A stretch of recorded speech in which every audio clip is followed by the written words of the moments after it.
Losing someone you love is something none of us want to happen. And yet in many ways, we know it's a part of life. We hope it doesn't happen too soon. We hope it doesn't happen unexpectedly. And we hope that when it does happen, we get the chance to say goodbye. In August of 2023, my grandmother passed away from a sudden cardiac arrest. The day she passed was completely ordinary. She had been out celebrating her birthday with my grandfather, doing one of her favorite things, testing her luck at the casino. On their way home, she needed to use the bathroom, so they pulled off the highway and stopped at a McDonald's. My grandfather decided to stay in the car, thinking she'd be back in just a few minutes. She never came back. After waiting longer than expected, he went inside to check on her. That's when he found her collapsed on the floor, unconscious and not breathing. The employees had called 911, and he had stayed right by her side. But by the time she arrived at the hospital, there was nothing more the doctors could do. She was gone. I remember sitting in the living room with my brother afterwards, completely stunned. Did that really just happen? Is she really gone? And one of the hardest parts was realizing that I couldn't remember the last time I'd seen her or spoken to her. You know, you always assume you have more time to visit, more time to call, more time to say goodbye. But that time was taken away from me suddenly. And that's one of the cruelest parts about sudden cardiac arrest.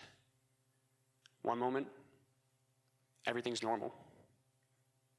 The next, someone's heart stops.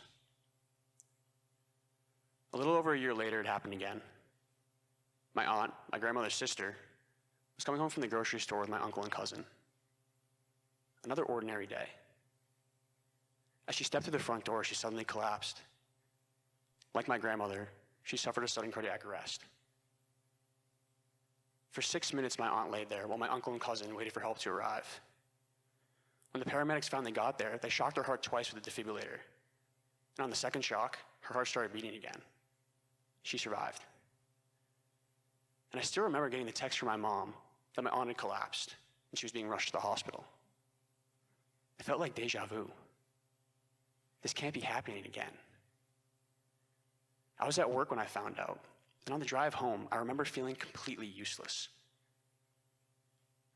My brother and I waited for updates. Every minute felt longer than the last. Then we got the news. She was stable. And that difference, the difference between my grandmother's story and my aunt's story, is something that has stuck with me ever since. And now most people who have a cardiac arrest outside the hospital do not survive. On average, survival is around 10%. But if they receive a shock from an AED, an automated external defibrillator, within the first minute, their chances of survival can rise dramatically. Every minute after that, the odds fall. So my aunt's survival was nothing short of a miracle. She was without a pulse for several minutes, and even when someone is brought back after that long, the lack of oxygen to the brain can cause permanent neurological damage.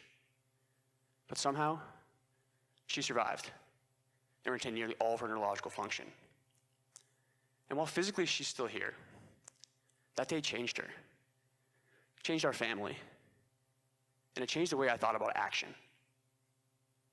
Now, at the time, I was working at UMass Chan Medical School, conducting research on rare neurological diseases. I love my work because it connects me with patients and families that are fighting diseases most people have never heard of. And many of those patients are children. And when I meet them and their families, I'm always reminded of two things. Life is fragile, and it is worth fighting for. So after my aunt's cardiac arrest, I started asking myself a different question. What can I do right now to help? Not someday when I become a doctor, not someday when I have more experience, and not someday when I finally feel more qualified, but right now. And that question eventually led me to Cardiac Crusade. My cousin Danielle and Lauren Quint, a cardiac arrest survivor from Dover, Massachusetts, joined a virtual support call for survivors and their families.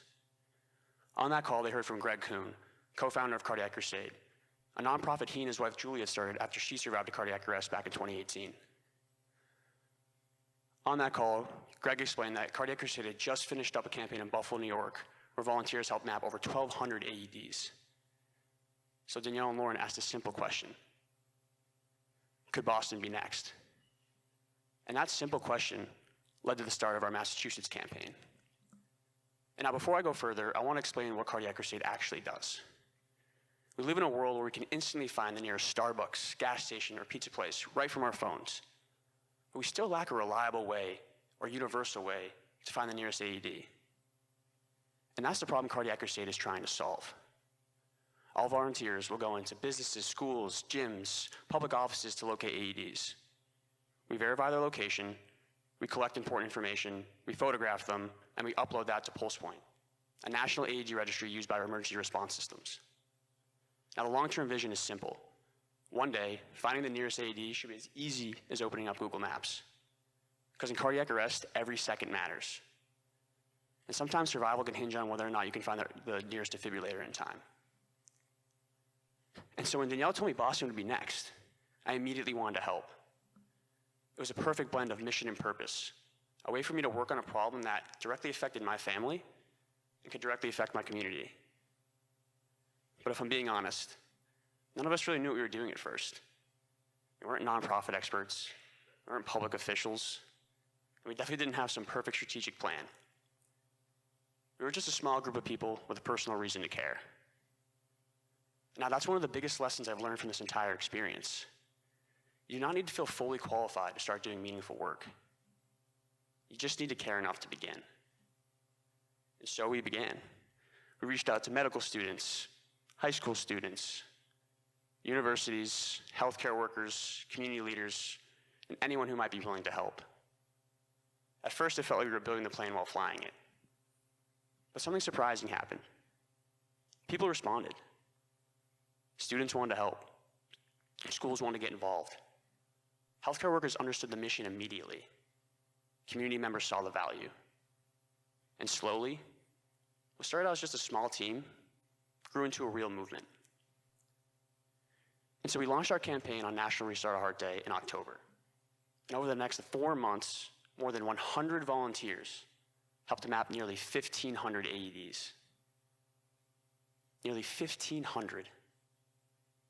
And now each location represented more than just a location on a map. Each one represented a possibility that if someone collapses nearby, someone nearby knows where to go. A possibility that a 911 dispatcher can direct someone to the nearest AED. And a possibility that another family will get the call that we got about my aunt instead of the one we got about my grandmother. Now, that's what made the work so meaningful. It wasn't just data entry. It wasn't just walking into buildings asking where the AED was. It was the belief that a small action now could be the reason someone survives later. And now over time, I continued to meet survivors of sudden cardiac arrest. Some collapsed while exercising. Some had their events while sleeping. Some collapsed walking out of doctor's appointments. And some collapsed in places no one ever expected anything to go wrong. Their stories were all different, but they were connected by the same reality. Their lives changed in an instant.